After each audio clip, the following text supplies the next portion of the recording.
Hello friends, કેમ છો બધા? મજામાં? ઉપર મજામાં છું. બહુ દિવસ આજે બ્લોગ સ્ટાર્ટ કર્યો. રોજ તો અમે ગામડે ગયા હતા 2 દિવસથી, એટલે ટાઈમ નહોતો મળતો.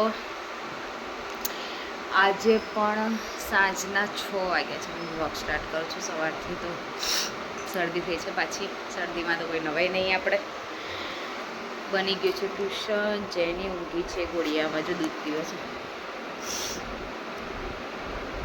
બોલજે હાય, કે છે હાય કર દે. હાય. હિરેન આવીને કે એમ થોડું કામ હતું, એટલે આજે એમની ફરમાઈશ. આમ કે હું ડાયટિંગ ઉપર છું, અને હવે કે મારા માટે પનીરનું શાક બનાવી અને રોટલી. મેં એમને એવું કીધું, મેં તો તમે ટામેટાં આપી જાઓ અને પનીર આપી જાઓ, હું બનાવી દઈ. કારણ કે મને તાકાત નહીં ચાલવાની, આને લઈ જવાની. તો કે ના, તું જાતે જ લઈ આવી અને બનાવી પનીરનું શાક. હવે તો જો હું જાડા કરી દઉં, બરાબર રોટલીઓ ખવડાવું. પછી ભાખરી કીધી, રોટલી નહીં ભાખરી કીધી. હવે ડાયટિંગની 80 કે 83 કરી દેવાની આપણે. તો હું જઈશ પનીર લેવા. વાસણ ગોઠવવાના બાકી છે. હા, વાસણ ગોઠવી દો. વાસણ ગોઠવીને જાઉં, પનીર લઈ આવો. જેની લઈ જઈશ એટલે આઈને જમવાનું બનાવો. તો 10 રોટલી ખવડાવી દઉં. ખાવા હેડાવો, ખબર પડે. મારી રિંગ લાઇટ તોડી નાખી યાર. જો હીરાને તમને બતાવું, જે સ્ટેન્ડ મંગાવ્યું હતું રિંગ લાઇટ સાથેનું, તો એમાં રિંગ લાઇટમાં એ કરીને ગયા ને સેટઅપ બધું રાત સવારે. મેં તો બપોરે હું રીલ્સ બનાવીશ, અને બપોરે બનાવવા બેઠીને તો આમાં લાઇટ જ નહોતી થતી. પછી મેં ફોન કર્યો, મેં કીધું હિરેન આમાં લાઇટ થતી નહીં. મને નહીં ખબર કે મેં નહીં તોડી. સવારે એમને સ્ટેન્ડ મોબાઈલ મૂકવાનું જ હતું ને, એને રોટેટ કર્યું નાખું, એમાં જ કેબલ ખેંચાઈ ગયો હતો. એમની જ ભૂલ હતી. સાંજે એને કાઢ્યું બી ખરું, રિંગ લાઇટ આખી કાઢી નાખી આ રીતે. અંદરથી સોલ્ડરિંગ કરવાનું બધું કાઢી દીધું. જો બતાવો, આ તો આખું ખાલી છે. જો અંદરથી પેલું સોલ્ડરિંગનું આખું આવે છે ને, અહીંયા આખી પટ્ટી એ આખી કાઢી દીધી છે. હવે આખું કાઢીને બેસી ગયા.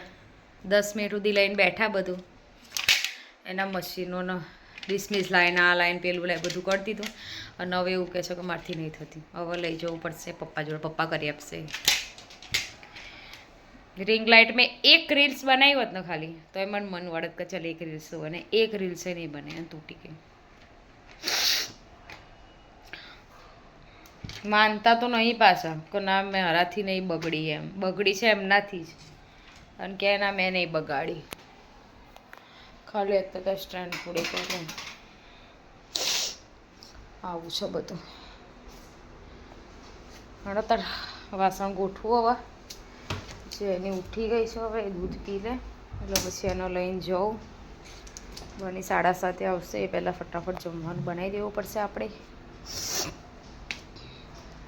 બનાવીએ, મળીએ તમને થોડી વાર રહી. બહાર નીકળું એટલે પછી બ્લોગ કન્ટિન્યુ કરું. વાસણ બધું ગોઠવી દીધું. બહાર તો અમે ગયા નહીં. હિરેનને મેં ફોન કર્યો એમનામ જ. મેં કીધું હિરેન, હું ચાવી આ જગ્યાએ મૂકીને જાઉં છું પનીરને બધું લેવા માટે. તો કે હા હા ચાલ લઈ આય.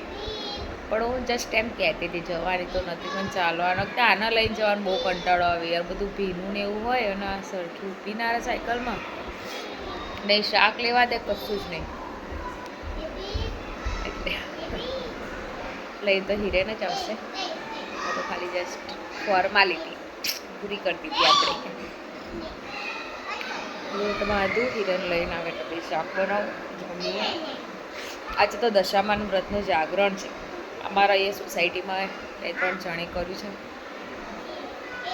12 વાગ્યા સુધી જાગવાનું હોય ને તો વાંધો ના આવે યાર, જગાઈ જાય. પણ આ તો આખી રાત જાગવાનું. સવારે મૂર્તિ વડાવવાની, પધરાવવાની મીન્સ કે, અને પછી કરવાનું. આખી રાત તો ના જગાય. જેટલો સપોર્ટ થાય એટલો કરવાનો હોય. જાગવાનું એટલે એમને એકલું ના લાગે, ઊંઘ ના આવે. જેની તો શું કરે છે? કલર રમે છે. જેની શું કરો છો? કલર રમે છે. હે હા ABC સુધી બોલતા આવડે છે મને.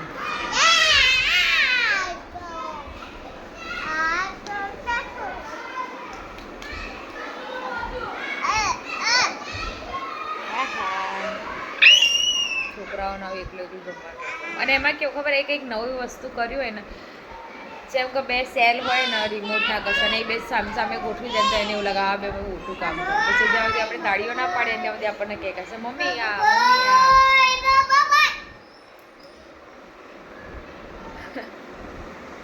એવું છે. ચલો હિરેન આવે એટલે તમને મલાવું.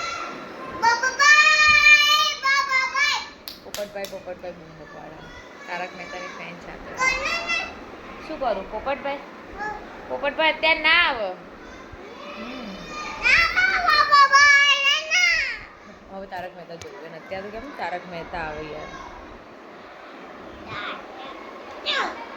છોકરાઓની આ બહુ તકલીફ હોય છે યાદ આવે એ કરવું. આજે તો કોરું કાઢ્યું છે વરસાદ આવ્યો નથી. કપડાં સુકાઈ જાય ને એટલે એવું મહાન કામ લાગે કે જાણે બધું કામ કમ્પ્લીટ થઈ ગયું. કપડાં એમને એમ પડે ને એટલું ના ગમે કંટાળો આવે. ઘરમાં અહીંયા કપડાં લટકાતા હોય ત્યાં કપડાં લટકાતા હોય પણ સારું સાચું તડકો નીકળ્યો એટલે બધા કપડાં સુકાઈ ગયા. તડકો નીકળ્યો છે જાણે આ ચાદરો ધોઈ કાઢું પેલું ધોઈ કાઢું આ કરી દઉં પેલું કરી દઉં બહુ ના કરે. કપડાં સુકાવાના ક્યાં ફ્લેટમાં તો પણ અમારો તો સ્પેસ છે એટલે વાંધો નહીં આવતો સુકાઈ જાય છે. તો ચલો મળીએ થોડી વારમાં. હિરેન શું કરે છે પનીર ને ટામેટા લઈને આવે છે કે નહીં એ જોવું પડશે. ચલો જોઈએ. આવી ગયા પણ પનીર અને ટામેટા લીધા વગર આવ્યા અને હવે એમને એવું કહેવું કે તારે જે બનાવવું એ બનાવી હું ખાઈ લઈશ. મારી ઈચ્છા હશે તો ખાઈશ અને ઈચ્છા હોય તો નહીં તો એવું હે નહીં રે હે ને એવું કીધું કદાચ જે બનાવું એ બનાવીએ અત્યારે કીધું ખાઈ.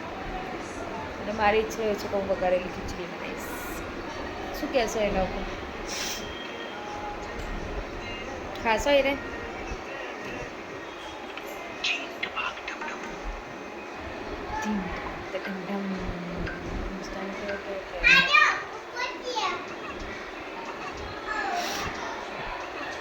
મારે જવું છે પકોડી ખાવા. હિરેનને એવું કેવું છે કે હું તને નહીં લઈ જાઉં.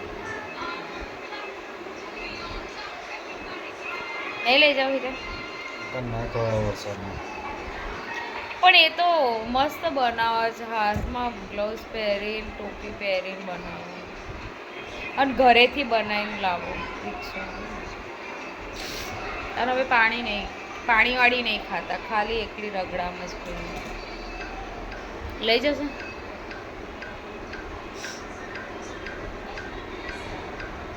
લઈ જશો રેડો તમે.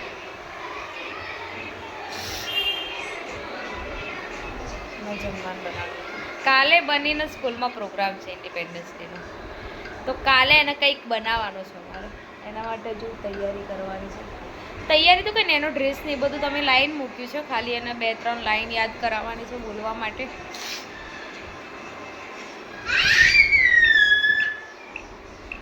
અને એનો એ ફેવરેટ રોલ છે તો જોઈશું કાલે શું બને છે.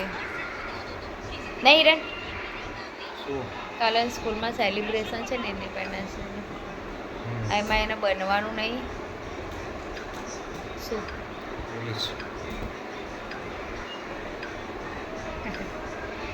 એને પોલીસ બનવું છે. પોલીસના કપડાં આજે લાવી દીધા અમે. હવે એના માટે એ આવે ટ્યુશનથી એટલે એને પ્રિપેરેશન કરાવીશું. કાલે જશે. કાલે બેગ લીધા વગર જવાનું હોય રે ને ખાલી બોટલ અને નાસ્તાનો ડબ્બો લઈ જવાનું છે. મજા આવે છોકરાઓને એ બધું સ્કૂલમાં કરાવવાનું છે એટલે બતાવીશ તમને કાલના બ્લોગમાં. એ પોલીસ બને છે ને એનું. તો ચલો હવે જોઈએ હિરેન અમને પકોડી ખાવા લઈ જાય છે કે નહીં લઈ જાય તો પછી ચલો અમે જઈશું રસોડામાં કરીશું અમારું કામ કારણ કે 6:45 થઈ ગયા છે. ફટાફટ જમવાનું બનાવવું પડશે એટલા માટે. ક્યાંય ગયા નહીં જમી લીધું, જમવાનું બનાવ્યું હતું, જમ્યા. શાંતિ રાખો. જમવાનું બનાવ્યું, જમ્યા, વાસણ ભેગા કરે, રસોડું સાફ કર્યું, બધું કર્યું કામ. ચડ્ડો કાઢીને પહેર, એમ નહીં ફાવો. હવે કચરા વાળીશું. તો કપડાં વારવાના બાકી છે. કપડાં વારીશ, ગાયને રોટલી આપવાની જઈશ. રસોડા જવાનું છે એટલે થોડી નીચે બેસીશું. બનીને કાલે પોલીસ બનવાનું છે. એના કપડાં ચેક કરે છે. આવી રહે છે, ચાલ કાઢ લે, કાઢ. બધું ના પહેરીશ હવે. એનો કમ્પ્લીટ લુક હું તમને કાલના બ્લોગમાં બતાવીશ. પોલીસ બનશે ને એટલે